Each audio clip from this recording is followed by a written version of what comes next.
Hey, it's Ramsey Dewey over here in Shanghai, China. We have a question from our friend Mateo who says, Hey Ramsey, I remember listening to you talk about catch as catch can, or catch wrestling, an alternate and arguably better grappling method to Brazilian jiu-jitsu for MMA training, citing the fact that the sport's rule set forces you to be more explosive and not being relaxed on your back. So by that criteria, considering the fact that in judo you can win by pin or submission too, and you are forced by the rule set to not stay on your back or in bad positions too long, isn't it just better than IBJJF gi BJJ for MMA?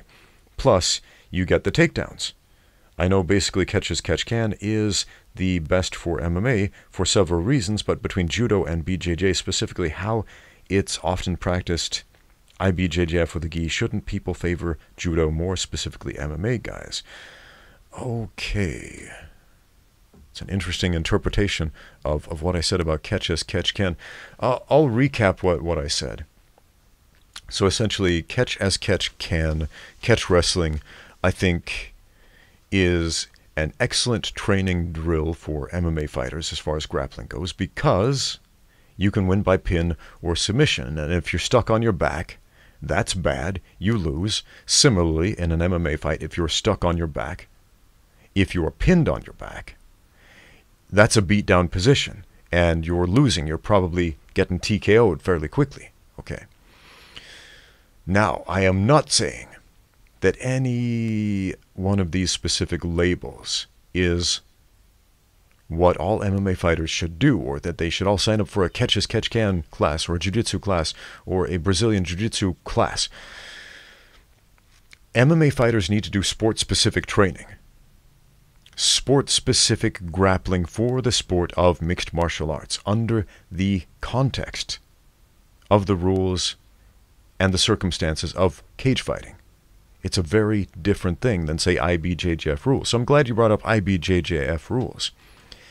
IBJJF rules are, for the most part, pretty inconsistent with cage fighting. There are a few things which are good about IBJJF rules. The fact that they reward good positions with big points. For example, mount. Mount is a really good position in MMA. If you can secure and control the mount, you can end a fight pretty quickly via TKO or actual knockout. And so if you can control that position for 3 or 4 seconds in IBJJF, they give you 4 points. Back mount, that's another big one. Yes, the rear naked choke is there, but it is also an excellent position to TKO your opponent. And you might be thinking, well, I can't strike the back of the head. You don't need to. Cross-face the back of the head so he turns his head to the side and punch him in the jaw and the face and all those legal scoring areas until the referee stops the fight. Okay? What else? Especially if you sprawl him out flat on the floor. Man, that's one of the best beat-down positions ever, where you have your hooks in, he's sprawled out flat, his hips are up in the air, he can't move. Powerful, powerful beat-down position. Knee on belly. A lot of people have sent me questions about knee on belly, like, is knee on belly really that good for jiu-jitsu? Because I know they reward points for it in IBJJF, but there are not a lot of submissions from that position. I mean, I can argue and say, yes, there are arm locks and shoulder locks, arm bars, knee bars, straight ankle locks you can set up from knee mount, okay? But the primary purpose of knee mount is a striking position. It's a powerful striking position when used correctly, especially when you understand transitions like swing over to the other side and so on when the guy tries to turn and get out. So you can control that position for a meaningful amount of time. You can transition to full mount. So it's a striking position. So it's really interesting that the IBJJF still respects these striking positions as the scoring positions. So, you know, that's one good thing that they have going on still. Okay, that being said, judo. Where does judo fit into this equation? Judo is great. I love judo. I think judo is awesome. I think more people should do judo.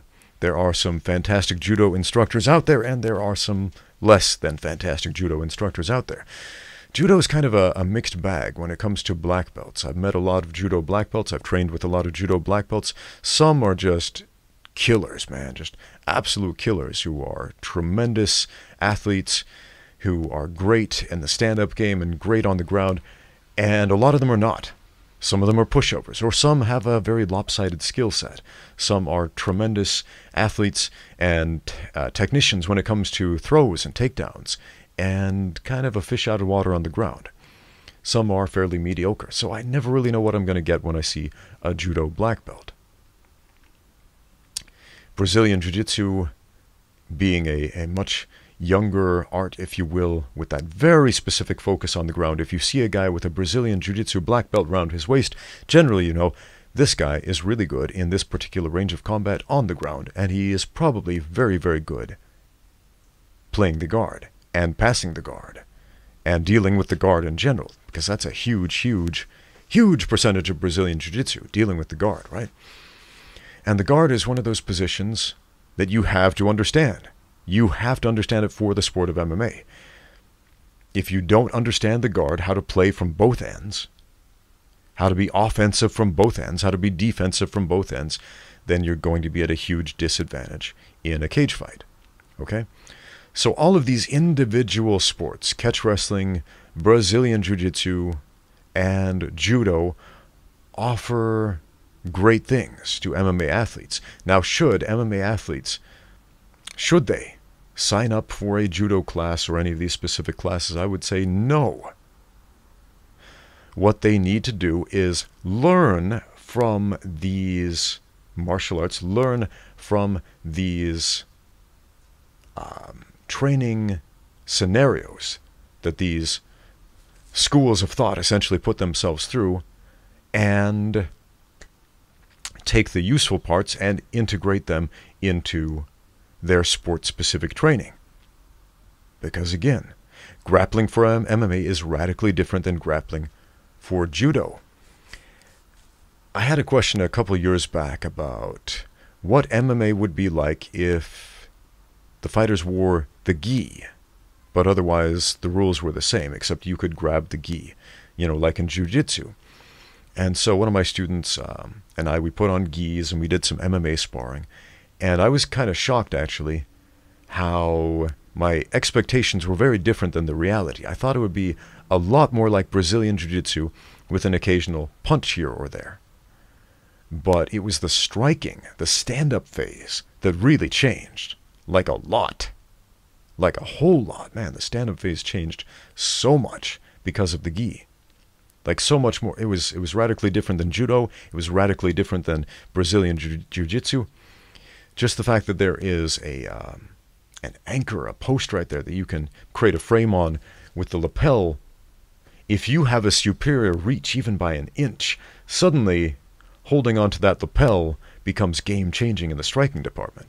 And a lot of other little nuances like that I wouldn't have thought of otherwise.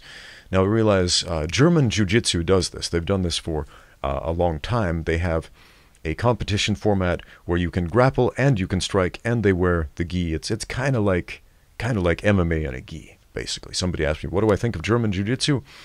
Cool. I had a student, Nils. You've seen him in a few of my videos. Some of those MMA fighters try women's self-defense videos. Funny guy, interesting guy, very thoughtful guy. And he does German Jiu-Jitsu. He's from Germany. I had never heard of German Jiu-Jitsu before I met him, but it's a real thing. It's a real sport where they grapple and they strike with the gi on. So interesting stuff there.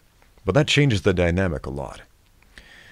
Now, as far as MMA, if we want to be a good MMA fighter, we need to reduce the number of variables in the equation. That's a general rule for winning fights. We need to reduce the number of variables in the equation. Why did Royce Gracie have so much success in UFC 1 and UFC 2? Why? Because there were a ton of variables in those early UFCs, right? There were a bunch of different fighters from all these different fighting styles with all their different methods and whatever. And Royce Gracie had a simple game plan. Reduce all those variables to something he could control by clinching up with his opponents, getting them on the ground, squeezing them really close so they couldn't use their kung fu tricks or whatever, and then submitting them. Control and submit. Position, control, submission.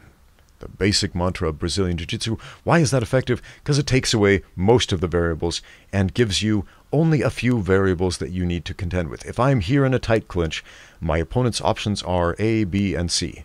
As opposed to if we're standing up on the open mat, my opponent's options are A, B, C, D, E, F, G, all the way to Z or Z, depending on what country you're from and how you like to pronounce the alphabet.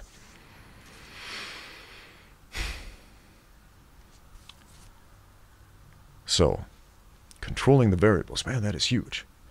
Huge!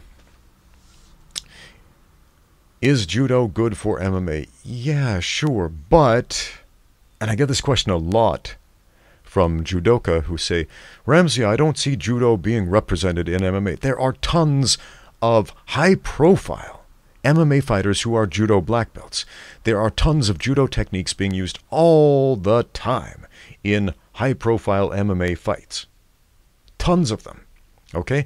What you are not seeing is single-emphasis fighters. A guy who only has a black belt in judo and nothing else winning cage fights. Because those days are gone where the single-emphasis guy can have success in this sport. Because the number of variables has been increased. Where you have a guy, let's say like Khabib, who is a judo black belt. But he's also a sambo master, and he also knows how to strike, and he knows all this other stuff, and he's proficient with all of these different things, okay? The number of variables increases dramatically, and so if you had a regular judo black belt with no other martial arts experience fighting Khabib, what happens? Whatever the heck Khabib wants to happen happens, okay? And that is the case with so many other fighters. Ronda Rousey stood out. She stood out because she was that single-emphasis fighter. She was a phenomenal judo athlete. She was that judo athlete who was great on her feet and good on the ground. But again, a single-emphasis fighter. And so people were kind of delusioned when she lost her belt. Like, but, okay.